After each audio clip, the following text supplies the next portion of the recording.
Hey everybody, this is Brian Clark. You might know me as Grump and Tug on our subreddit for Trove. I'm the lead artist for the game, and I'm the guy that kind of looks over all the weapons and gives the final okay on whether or not we want to see stuff in the game. Trove is our voxel-based game for building and exploring and all sorts of crazy stuff, and we're looking for player submissions from people just like you. So make sure you stop by trovegame.com to check it out if you haven't seen anything from it before. Let's get started. So you're going to open up your voxel editor of choice, and then you can get started. So one of the things you're going to want to do is make sure you're working within the outlined size that's in the art doc, and you'll be able to find the download link to the art doc on the subreddit as well. So we're going to work in basically the size that we have for swords, which is about 35 voxels by 10 voxels by 10 voxels, which is this yellow square right here. So from that point, you're going to start making your weapon. And as far as style, colors, things like that, that kind of goes outside of the scope of this video, but if you refer to the art doc, you'll be able to kind of get an idea of what you need to make. So once you've finished making your beautiful voxel weapon, you're going to want to make sure you do a couple things to make sure they follow our guidelines. I've imported a weapon, player-made weapon from Kiara on Reddit. So hey, here's your weapon, it's super cool. So what you're going to want to do, you can see that this fits within our size constrictions, this 35 by 10 by 10 here. It's well within the size, so it's good to go.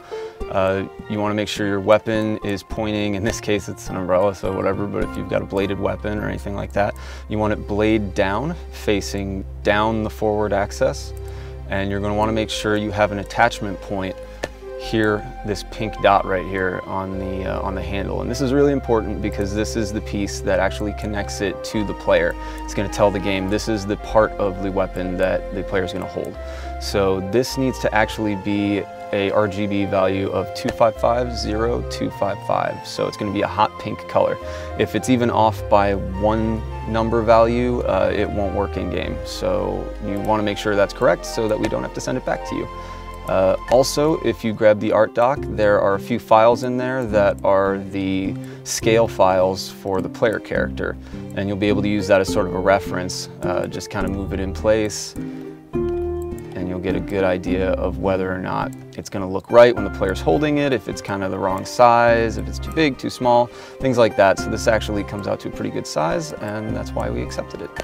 So after you've created the weapon, then you simply post screenshots of it on the subreddit, and you'll get feedback from other players, myself, and you'll kind of make changes, tweaks here and there. And then once it gets to a point where we like it and we decide we want to accept it, you'll receive a private message from myself or one of the other developers on the team.